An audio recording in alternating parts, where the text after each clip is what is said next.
Have you ever sat down to edit in CapCut on a brand new high-end PC, only to have it freeze, lag, or crash? You know your system can handle it. You've got the CPU, the RAM, the GPU, but somehow CapCut just won't cooperate. And today, I want to show you exactly what's going wrong and how to fix it, step by step.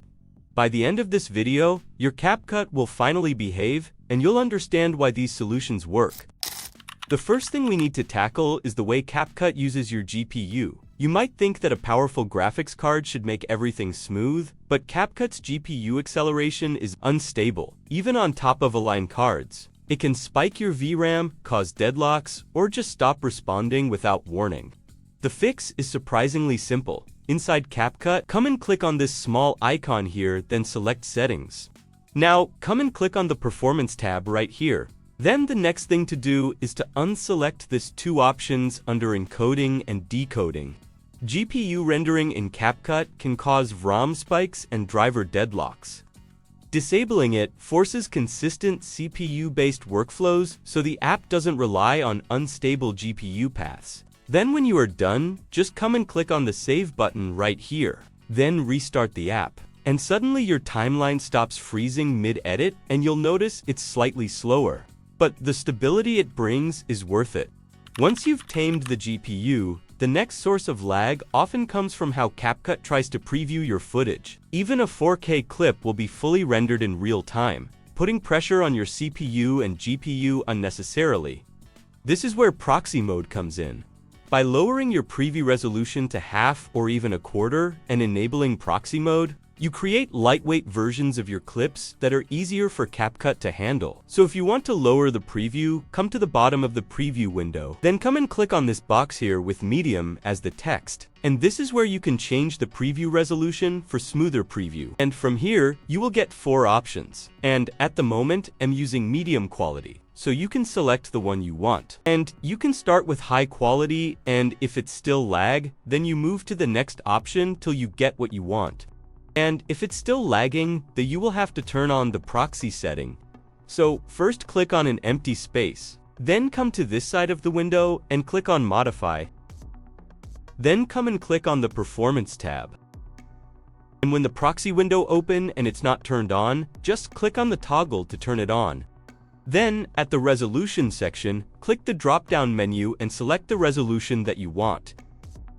Then click on Save to save it, and I recommend you restart CapCut, then continue with your project. Proxy files are low-res, easier to decode, and don't demand GPU or CPU for each frame. CapCut will still export from your full quality source. Proxies only affect playback and editing performance. By lowering your preview resolution to half or even a quarter and enabling proxy mode, you create lightweight versions of your clips that are easier for CapCut to handle. You can scrub through your timeline seamlessly, apply effects, and make changes without the stuttering and freezing that usually drives editors crazy. When you export, CapCut uses the full resolution original, so there's no quality compromise. Now, if you've ever imported iPhone videos, OBS recordings, or screen captures, you've probably run into mysterious freezes or audio that drifts out of sync.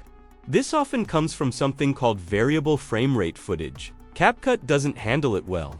The solution is to convert your clips to MP4H, 264, and, most importantly, a constant frame rate before importing them. Tools like Handbrake or Fempeg make this easy, and it fixes a huge source of hidden crashes.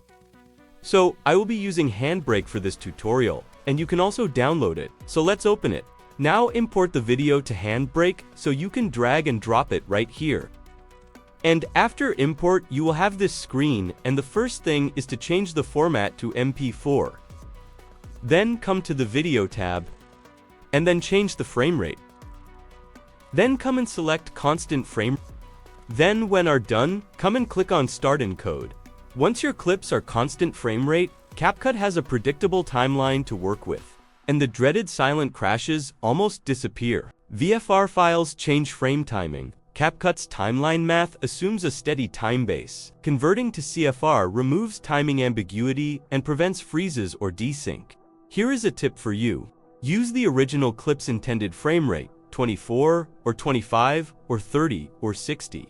If unsure, 30 is a safe default for most screen recordings and 64 gameplays you want to edit.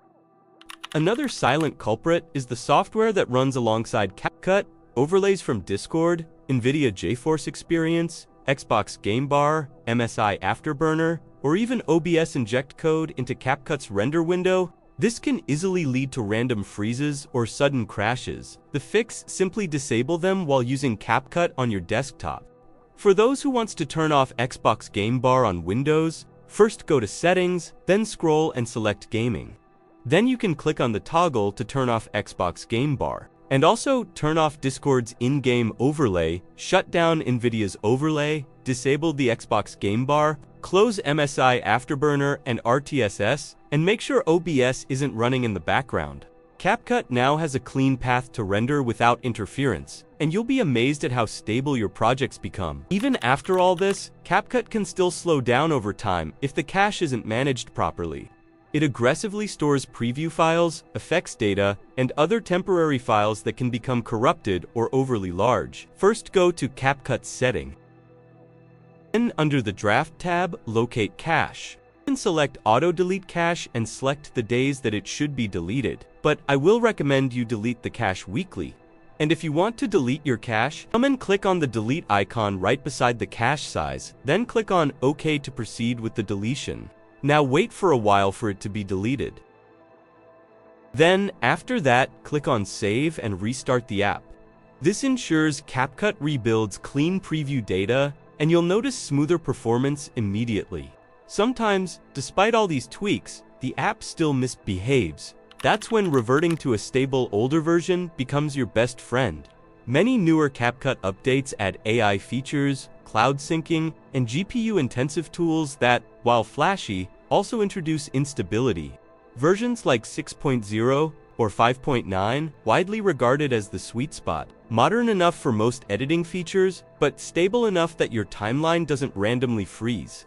So, as you can see from here, I'm using version 7.0, so I will minimize CapCut's window, then proceed with the steps.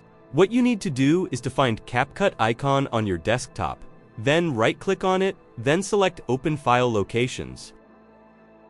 And as you can see from here, I have 4 versions here. So whenever you update the app, CapCut keeps some older versions that you can use or revert to. And that's why I have all these older versions of CapCut stored right here. So now let's open version 6.0. Then scroll through until you find CapCut exe file. And this is the CapCut exe file for version 6.0, and you can also drag and drop it on your desktop for easy access. And also, not everyone will have their old versions here, especially those who just install CapCut, and for that, you will have to manually download the older version you want. And if you need help with that, then let me know in the comments section. Now just remember to back up your projects and disable auto updates to avoid being pushed back to the latest, which I have tutorial on how to do that on the channel. At this point, if you follow these steps, disable GPU acceleration, enable proxy mode, convert your footage to constant frame rate, turn off overlays, clear your cache, and revert to a stable version, if necessary. Your CapCut setup should finally feel reliable. You'll be able to edit high-resolution projects without worrying about mid-edit crashes. And you'll understand exactly why each of these steps works. CapCut isn't perfect. It's designed for short-form content. But with these professional fixes, you'll remove the common pitfalls that cause frustration for even the most powerful PCs.